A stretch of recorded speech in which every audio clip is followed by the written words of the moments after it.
Welcome to Commander Central, episode 106.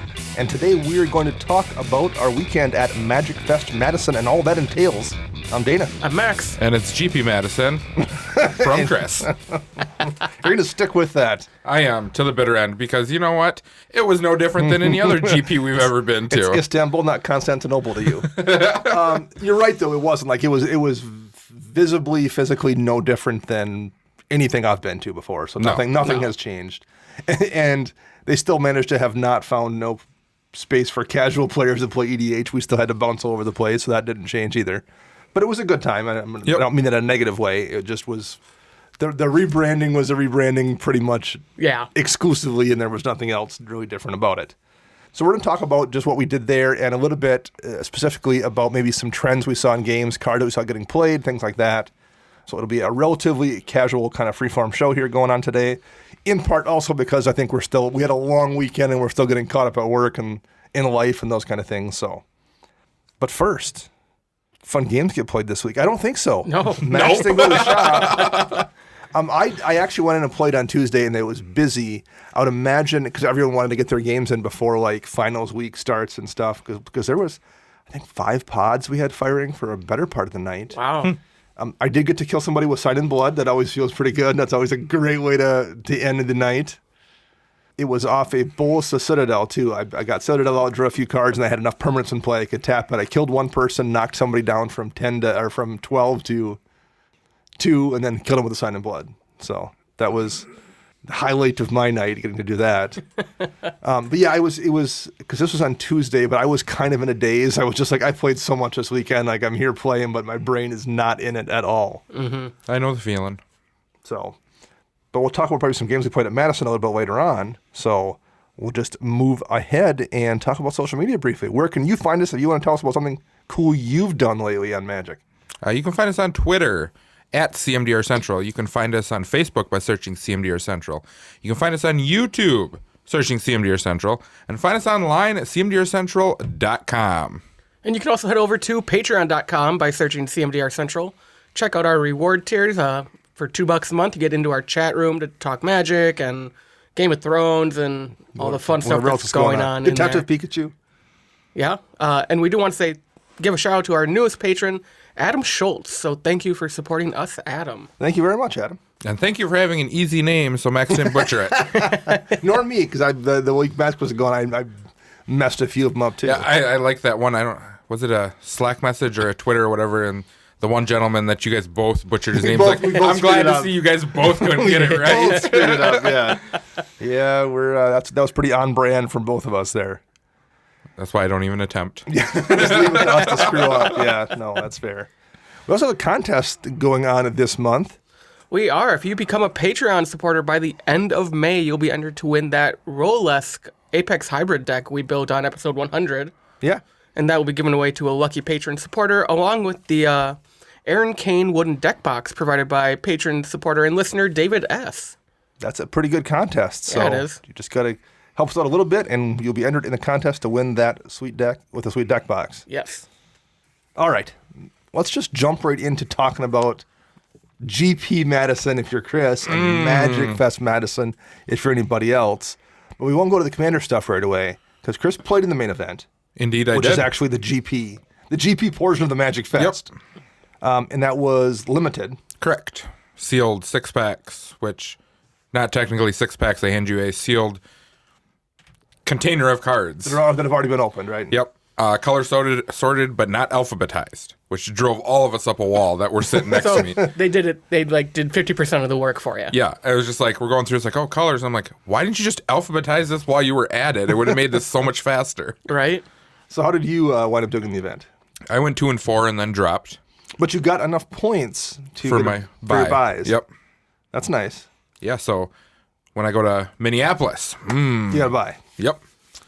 How was your sealed pool? Not that exciting? Trash. Pretty trash. Well, when you pull, let's see, what did I pull? 2 of the red-green Planeswalker, who's trash and sealed. Donnery. No, the other one. Arwen or Shimano Green this time? Gives haste, +2, Samut. Oh, Samut, okay. Then I pulled a Jaya, I pulled a Teo, pulled a Narset, and I'm missing one. That's how trash it was. So nothing that really synergized? No, nothing. I had horrible removal.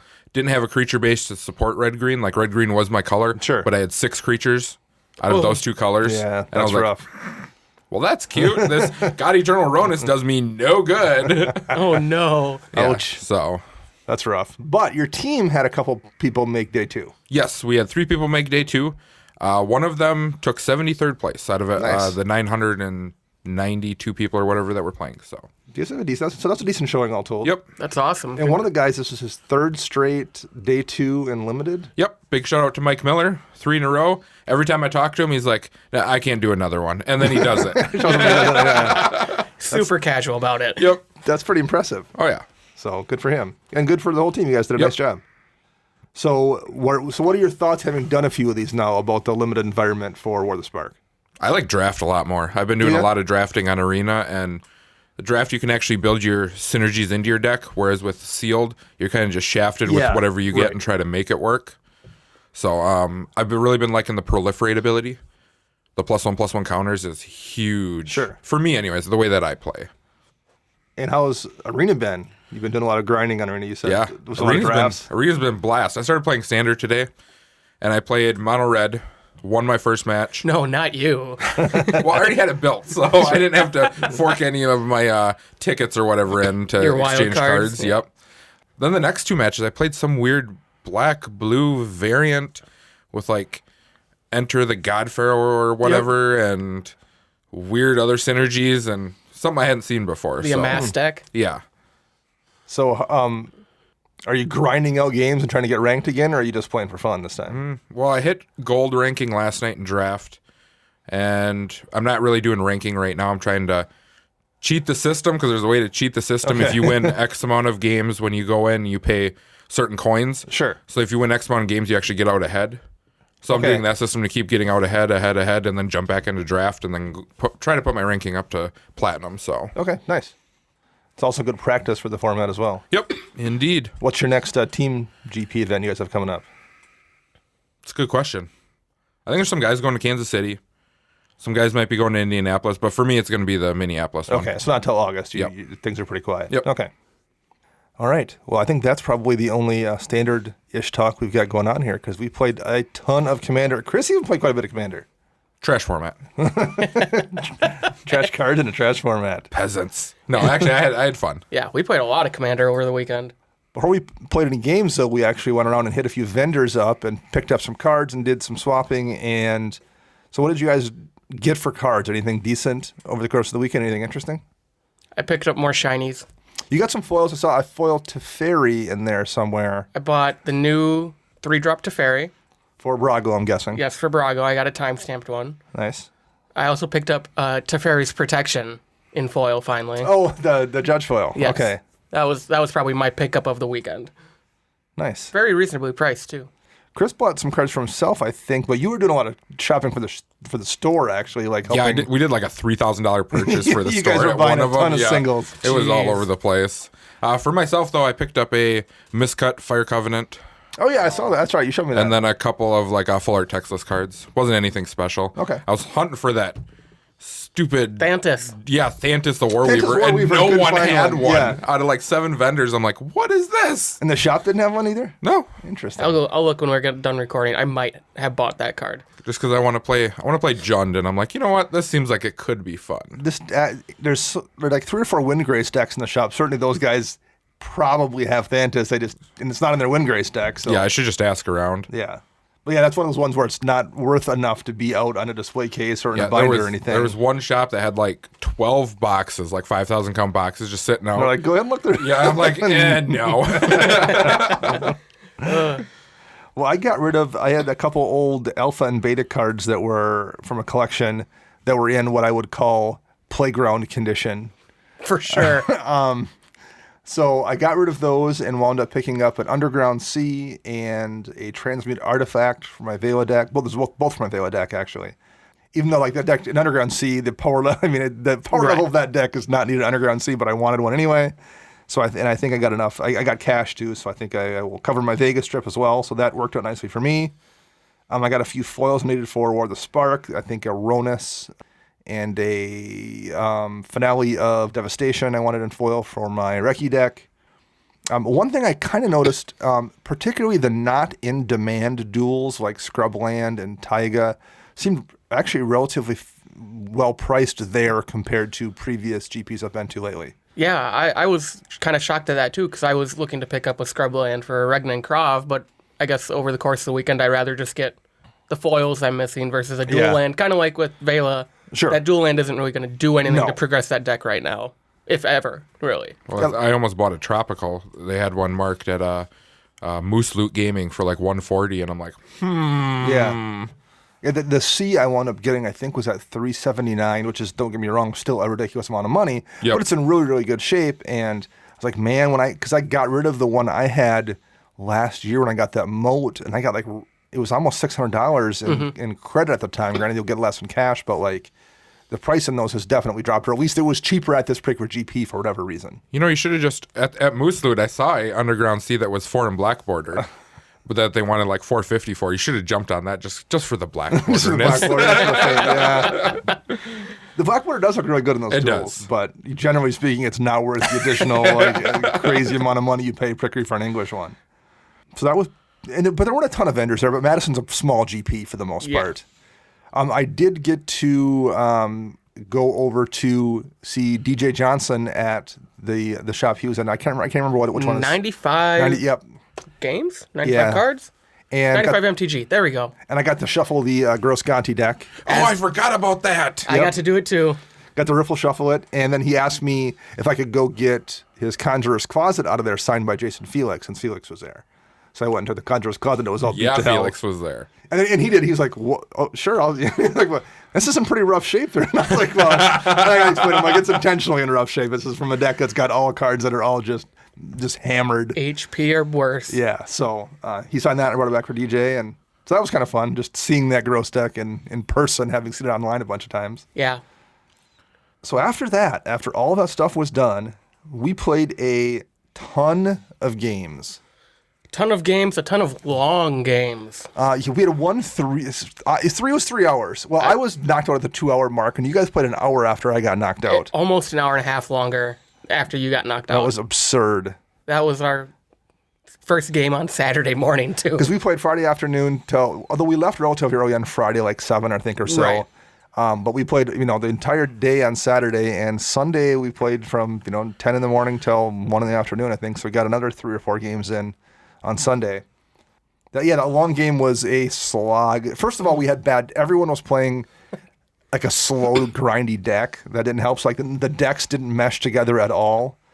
And we had bad luck. Like at one point, the Staring Bridge came out, and the player never hit any draw, so he was stuck at like 1 or none cards for an hour, and none of us drew any could find removal for it. I finally turned it into a creature somehow.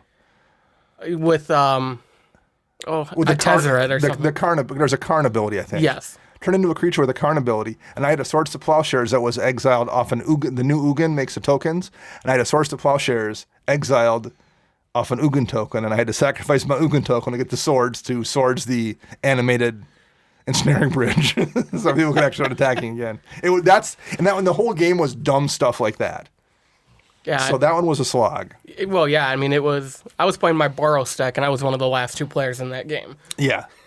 I was playing my Jero deck, and I got bumped out after some point in time. But yeah, but it was a good game. It wasn't like it was a bad game. It was just it was a lot of forever. fun. Yeah. So the first thing I want to talk about is any particular trends anybody saw, or like new or the Spark cards, anything interesting worth commenting on. I don't know if this is a trend, but I was actually really pleasantly surprised with how all my decks felt like they were in the perfect power level zone no matter what I faced all weekend. No. Must be nice. I played a Dramoka deck and it just went died. That happened every now and then too, but I never felt like I was playing something too powerful for the pod. But like, had the deck kicked off, would you have been like outmatched anyway? No, I don't think so. Yeah, like I had 1 or 2 games where I shouldn't have kept that hand or whatever. But like I felt like power level was really close in every one of the decks I played for the most part. Yeah. Yep. So that's always nice to see, particularly when you're playing with a whole bunch of people, some of whom are strangers. Everyone was kind of bringing that 75%-ish, maybe a little bit stronger than that, but that rough power level. And everyone was asking for the most part, too. If it was a new group, they were saying, what are we playing for power level? So that's good to see that communication happening. So yeah, I definitely like that. One thing I will say, I did see more Planeswalkers. I think the War of the Spark ones went into decks, and I don't think other Planeswalkers came out. So if somebody saw one War of the Spark Walker they wanted to put into a deck, they added it and maybe took out something else. Mm-hmm. It wasn't like I saw like 6 walkers at once in every deck or anything, but like there was one in the field regularly in every single game.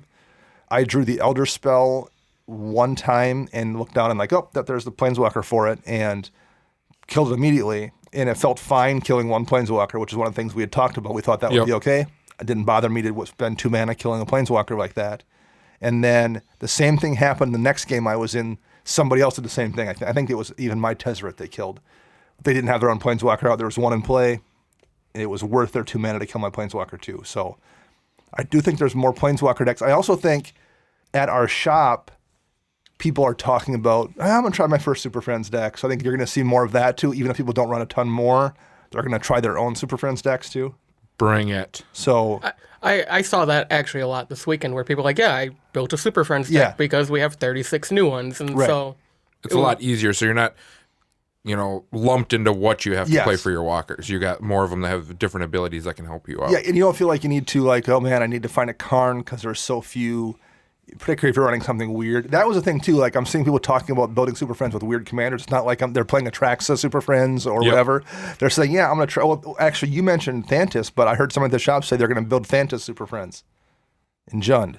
So I've heard a couple of those things too, where people are talking about just building weird Super Friends decks. The thing I don't like about Thantis, I'm just going off topic, but for a Super Friends deck is that Thantis forces all creatures to attack. Right. So it's just going to force your opponents to attack your Planeswalkers. So, yes. Whereas you could actually play like more of a control shell with a different Jund commander, and then they won't always be attacking. Right.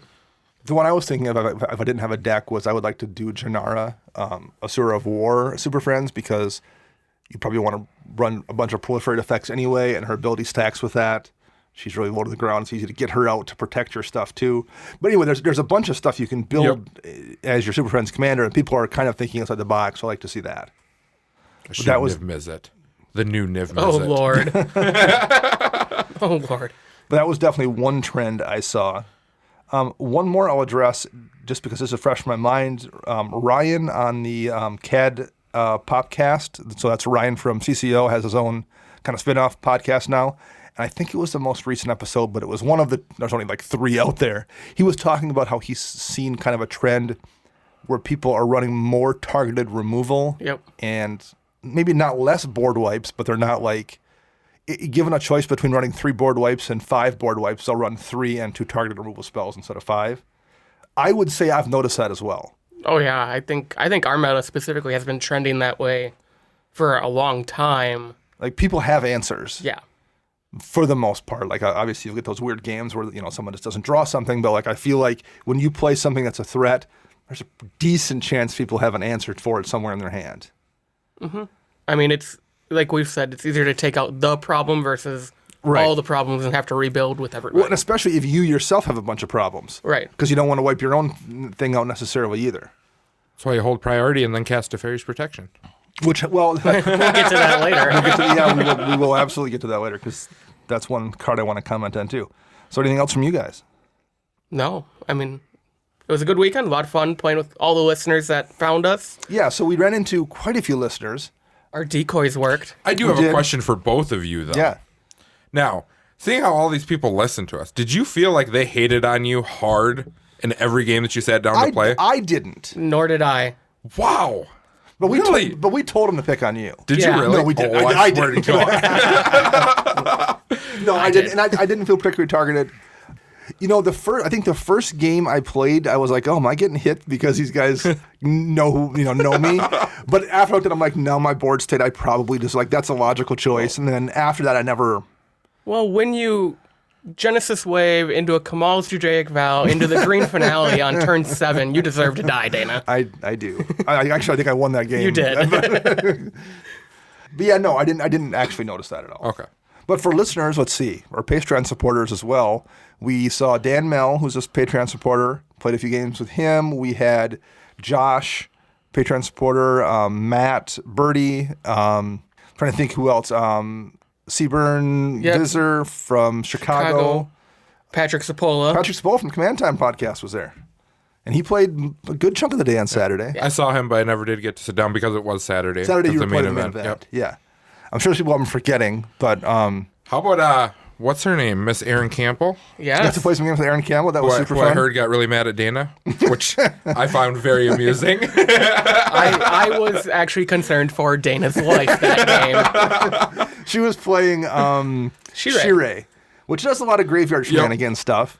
So in my defense, it's not like anything I was doing was unnecessary, but like I scavenger grounds her at one point, and then I hit somebody else with a Bajuka Bog 4 turns later. And then you spellbombed her again. And then I again. went and got Nilo Spellbomb, and I think I hit her with it twice because I was playing Glissa deck, so I recycled it. I'm surprised she came back on Sunday to play after that. She said many choice swear words about me when I did. But she killed me. She fought through all of that grave hate, and she did kill me. She drained both of us. Yeah. Quickly. So I wish I could have been there to see it. So yeah, she not a fan of graveyard hate, but I mean, she's the queen of dread. she is. But then she came back on Sunday and sat with us and played another, I don't know, 5-6 games, I think, before we left. And, I didn't actually get to play a game with her, so I'm going to, next time she's somewhere. Said she's going to be in Minneapolis, so. Oh, but I'll be playing Modern. She's probably going to be playing Modern, too. She's queen of She might be. That's true. She might be. I'll hunt her down. Funny we'll game. have to play a game somehow, some way. Because she had a ton of different decks on her. I think she had 5 or 6 decks in there, But, so that was fun. I had a couple more specific things I wanted to mention. If people are playing white, they were playing Smothering Tithe and... Oh, I finally have seen how broken that card is. And Teferi's Protection. I saw both those cards in every white deck I saw, I think. Yep. I saw Teferi's Protection. First of all, Max used it to save my game. To dodge an Aetherflux Reservoir, which was a really nice play. So the person, it was Matt, Matt, had a Aetherflux Reservoir out. It was over 50 life. And Matt had hit him, or you had hit him, Max had hit him once or twice with your commander. Yeah, I hit him with Krav twice, because it would have been lethal. It would have been commander damage, I think, if I would have killed him. Yeah, so you swung, he plays Reservoir, and he's like, I guess I don't have to blow you up, Max, if you don't swing at me. I'm like, okay, I swung at you. Max is like, I'm going for it. I'm like, oh, is he just going to like, because sometimes you also just say, I'm not going to be held hostage, I'm just going to, if I lose, I lose. Max swings, he sacrifices 50 life, taps it, Max Teferi's Protection out of the Aetherflux Reservoir. I was like, oh, nice. But you didn't kill him because of your commander went away. Yep. But that's a pretty nice 50 life hit on a Teferi's Protection. And then I saw one literally in the next game. Someone dodged a Tormented Hailfire for like 18 or 14 or something. That's nothing. So that card is just great. That card saw a lot of play this weekend out of my deck. Yeah. Someone reverberated it for Torment for 8. Torment got reverberated, yeah. That knocked out 2 players out of that game. Yep. I'm doing the math. You play it for 8, and I'm like going, okay, I think I can survive that. And someone's like, reverberate. And I'm like, yeah, and that's the end game. Just going to scoop all that up. I cast one for 23 to win a game. So, bad card. I do want to talk about it, actually. I have a comment about Tormented Hailfire. But first, I just want to continue the Smothering Tithe thing. Almost nobody pays it. Nope. No, you did, and I was shocked. I did because I looked at my hand, because I was down to like 1 or 2 cards in my hand, and I was like, I'm cutting my mana up. I got a Soul Ring here, and I'm like, there's literally nothing in this deck I can draw where I'm going to have more. I'm going to spend more mana than I have available, so I paid it with a Soul Ring. Yeah. But for the most part, unless it's like turn 14 or 16 or something, and you happen to have a ton of mana out and no cards in hand, nobody pays it. No. And it's a huge ramp boost to those decks that run it. So, I mean, I might not run it in Selesnya, but like any other deck with white, anything that's white and not green, which we said that would probably be the case, but like it definitely is good in anything that can run it. It's definitely, I guess, one of those cards, if you have the mana to pay it and you're doing nothing else, just pay it. Yeah. Yeah. Now, Teferi's Protection, I have 3 white decks, and I have 1 in all 3 white decks, and I can't imagine building a white deck where I wouldn't put it in the deck. It's game-changing. Yeah, I mean, it's a little above the level of Heroic Intervention. You just put it in. Yeah, I run staple. Heroic Intervention in most of my green decks, and it's significantly better, and Heroic Intervention's great. Right. It stops problems. Yeah. Or buys you that turn you need when someone tries to blow you up with an Aetherflux Reservoir. And this isn't just us saying that. It seems like everyone agrees because it was everywhere. Yep, I've seen it everybody that I know is playing it, except for me. You don't run it in any of your decks? No. I just don't have one. I don't even have one. I haven't even hunted one down. I'm a modern player, so the price tag on it doesn't even faze me. It's just like... You're right, I suppose. You're hoping it's going to be in Modern Horizons so you can get a couple copies? Ooh. No, I'm more hoping like crop rotations in there because I need my Valkout deck to just get better. Crop rotation? Man, I don't know. Plus, I want to play Tron and just go like, oh, turn one, be too good forest. Tron is already running green. Star. Crack the star on the next turn and be like, crop rotation the forest into, Tron land. Turn 2 Tron. Gross. I wanted to mention a couple things with my Glissa deck in particular. First thing, Twitter user at NH118. His name is Nathan H.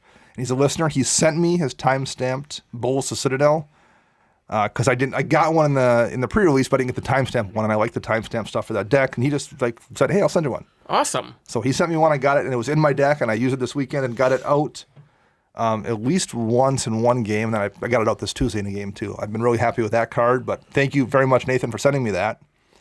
One thing I figured out this weekend though, because I was then going back and forth about my Glissa deck. I'm still struggling for win conditions. Do I put Torment back in it? Yes. But here's what I figured out. So I've talked about why I don't like Torment before. I think I figured out how to best express my problem with it. Not with a card, necessarily. But when I sit down and play a game with somebody, particularly if it's a stranger, I want them to see my deck and and have it be something memorable. I want them to wake up the next morning and be having breakfast with their mom and eating their delicious multi-meal. And mom says, "So Jimmy, how was that GP yesterday?" And Jimmy says, "I played a really cool Death Touch tribal deck, and it killed me doing this interesting thing." And Torment of Hailfire is an interesting thing. Jimmy doesn't have a good story for his mom. Or whomever you are. It's something you don't, even if you don't live with your mom, or your wife. This whole analogy he did, this is a Christian home, so this would never happen. Whether it's your spouse, or your parole officer, or whoever you're telling the story to. Why are you living with your parole officer? I don't know how those things work. I am writing that sitcom. I'm not familiar with the ins and outs of the criminal justice system. I'm just guessing that's how it works based on the episodes of NYPD Blue I've watched. I want that story to be there, and I feel like Torment to Hailfire doesn't feel like a really good ending, like something cool that deck would do that gives you a good story.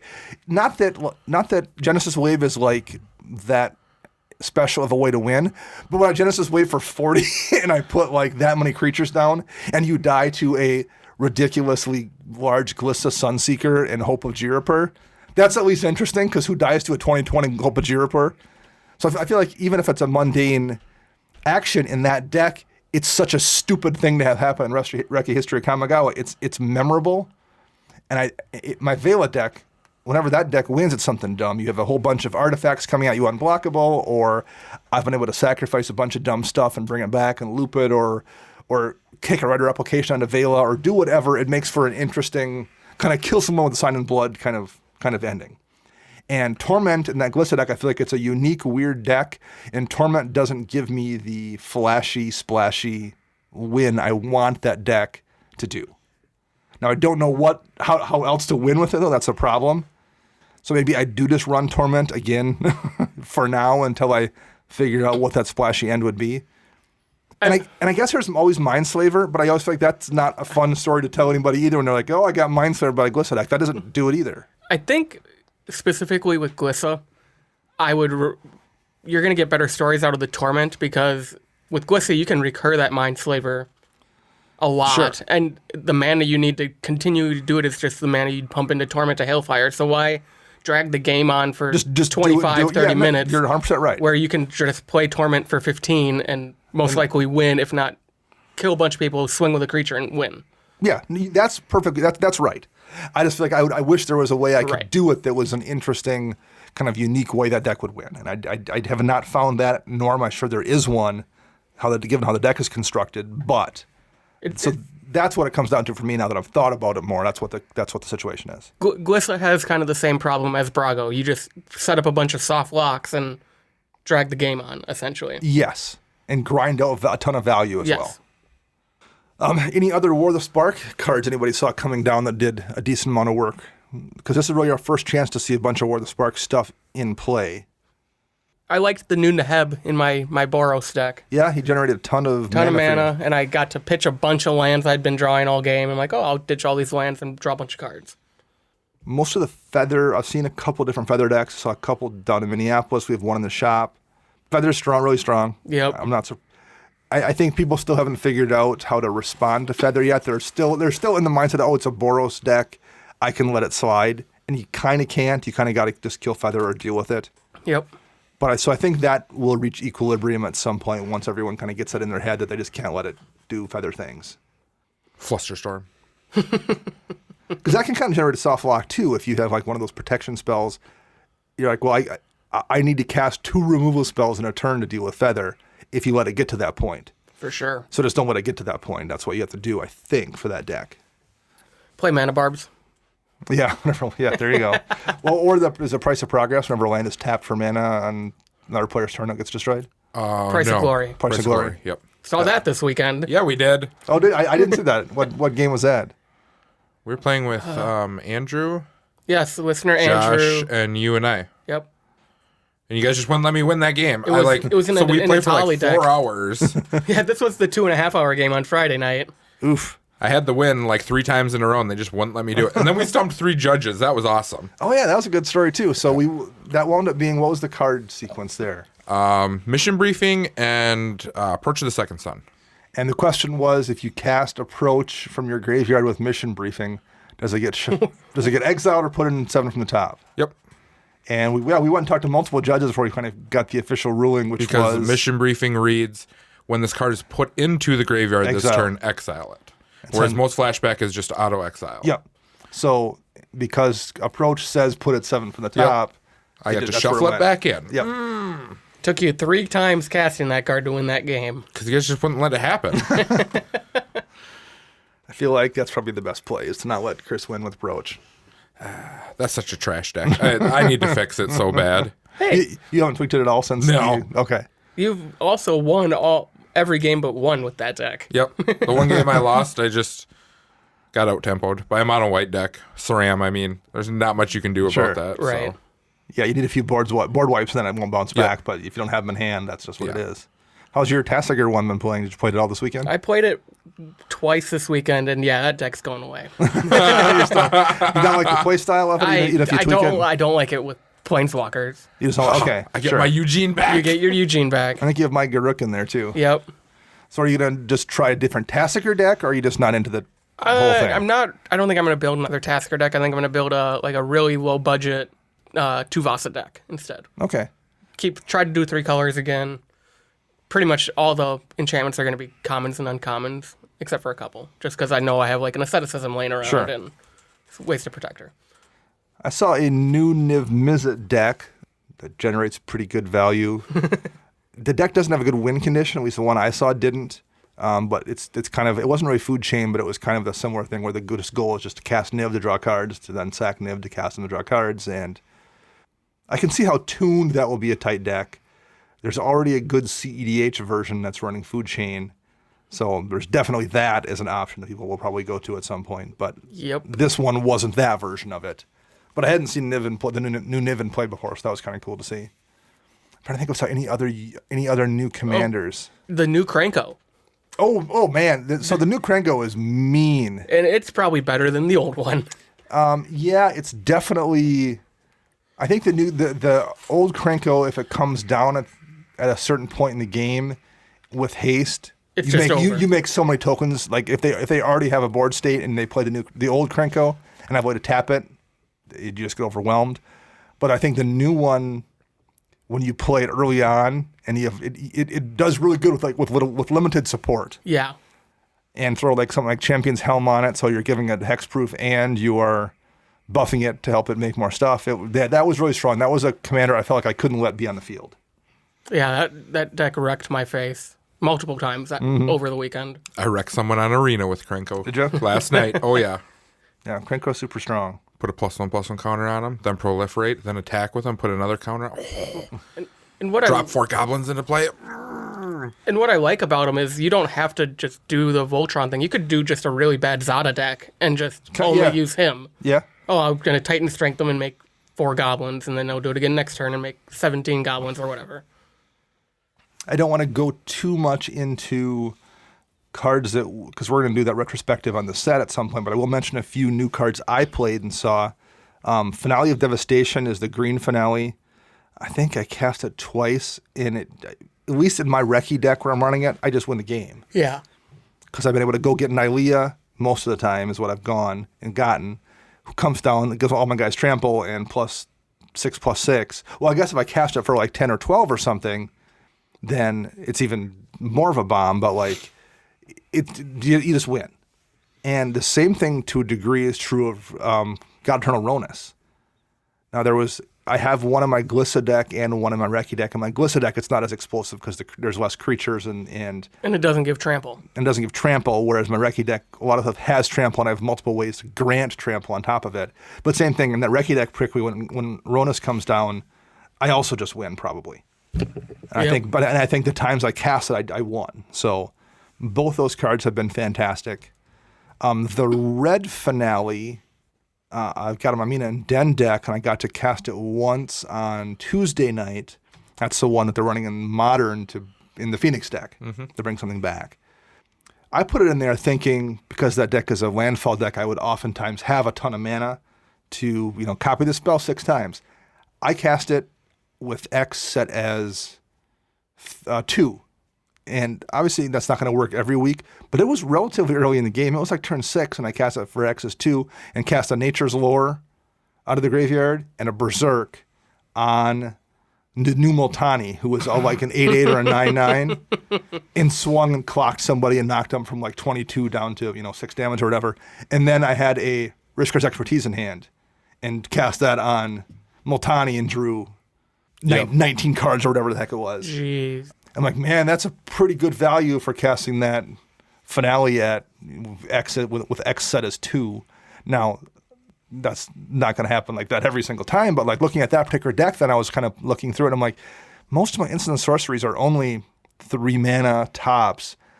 If I have anything in my graveyard, odds are that's just going to be just straight value in that deck, let alone now if I happen to draw it on turn 16 or something, or whatever it is when the game's late and I got a ton of mana, then it's even dumber. But that card impressed me the one time I've cast it so far. I like that card. And the white finale I had cast against me this weekend twice. One in both times it was for over 10. Of course. One time the person just made their tokens and they didn't have haste, but everything survived till the following turn and they killed 2 people of the 3 people. And one game they had a Divine Visitation out. So it only half worked, but it wound up making 20-some 4/4 angels. Gross. And I happened to, it was with my Glissa deck, I happened to have Entered Explosives in my hand and just like, it made 20 angels in past turn. I'm just like, Entered Explosives for 0? I'm going to just crack that right now and solve that problem. Oh, boy. But like, had I not had an answer, that was going to kill everyone the next turn too. So yep. I don't know if I love that one as much as the other 2, but like the 2 times I've seen it cast, it's been a bomb. I think in the right deck, it is a bomb. But yeah. The second one with Divine Visitation, I don't remember what deck it was. The first one was a Karametra deck. Oh. Which is making a ton of lands into play off, bouncing, what is it, the White Mane Lion and stuff like that. Yep. So very frequently that's going to have 12 mana available too. Plus it's green and there's ramp going on anyway. So the finales have been kind of, the only one I have not seen is the blue one. I don't think the blue one's any good, really. It's a Blue Sun Zenith effect for the most part. You untap a few lands, but right. Yeah, that's the least interesting one so far. What does the black one do? So the black finale is Finale of Eternity, which is X and double black, and it destroy up to 3 creatures with toughness X or less.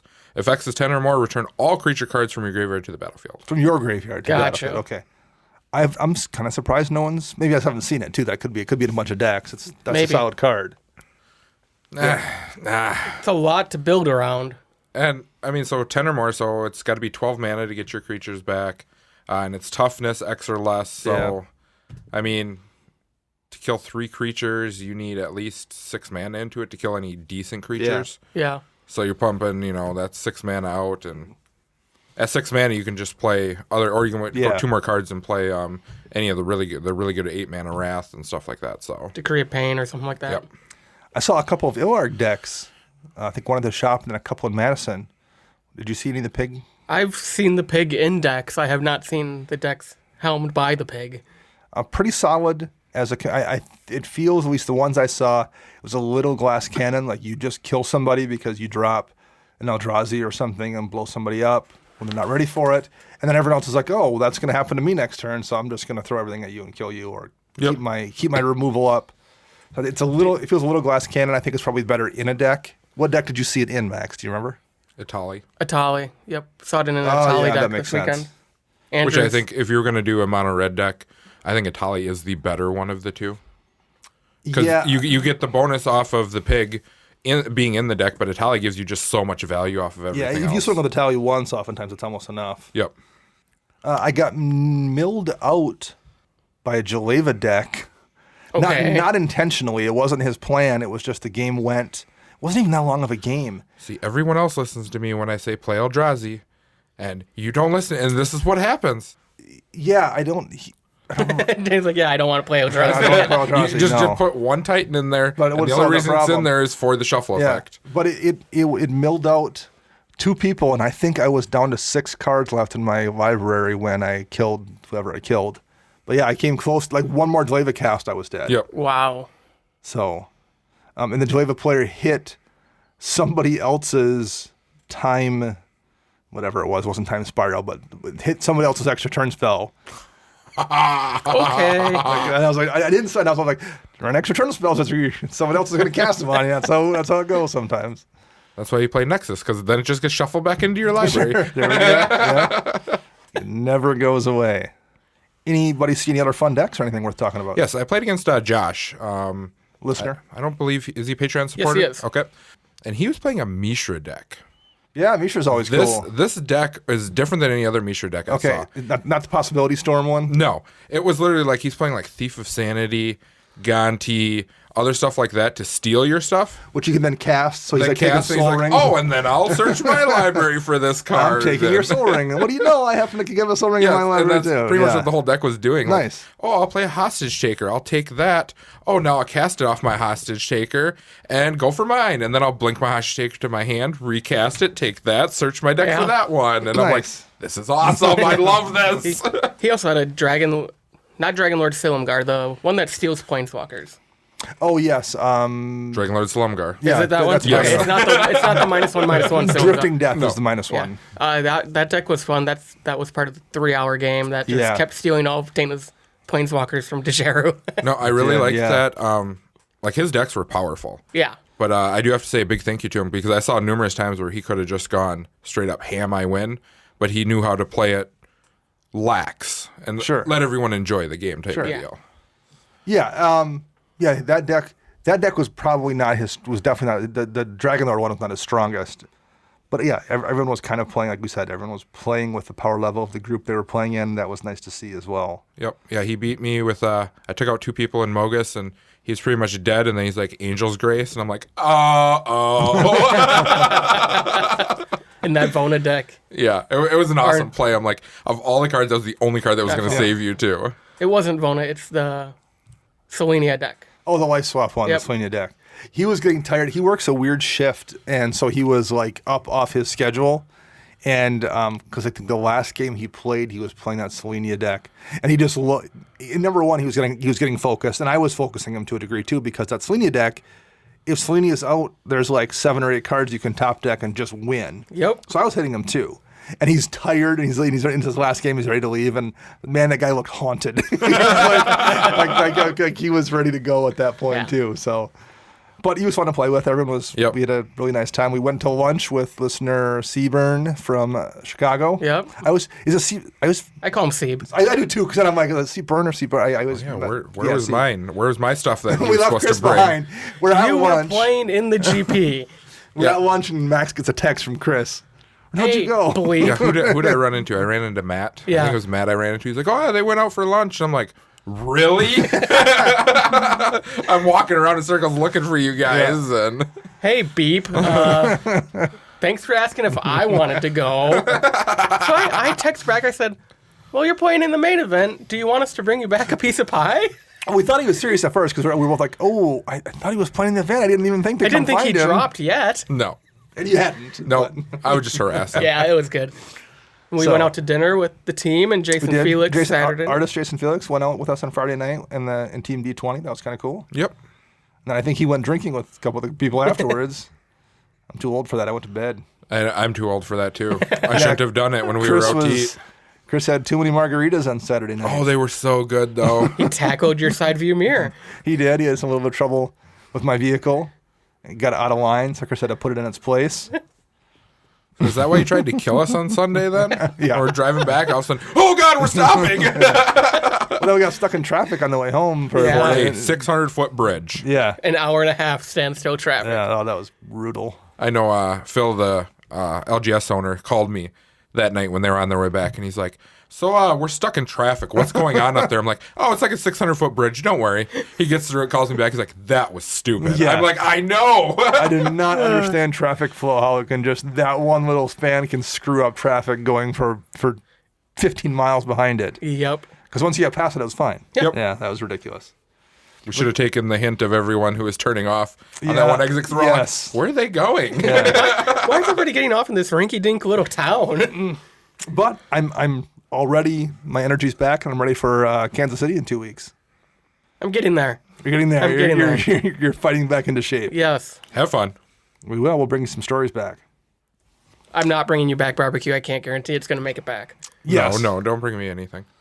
We will. We weren't going to. I'll bring Mogus back. There we go. Mogus Yeah, there you There we go. go. Maybe we'll bring you like a Kansas City Chiefs souvenir of some sort. What? Why the Chiefs? Get you What a are you thinking? Mahomes jersey. Well, that will wrap up episode 106. Thank you to editor Ken Peddle. You can find him on Twitter at LOAD3R. Our podcast theme is Retro Future Dirty by Kevin MacLeod, licensed via Creative Commons. You can find me on the Twitter birds at Dana Roach. You can find Max at CMDRCentral_Max. You can find Chris at WiseSquishy1. We'll be back next Thursday with a Deck Tech. Until then, I am Dana. I'm Max. And I'm Chris.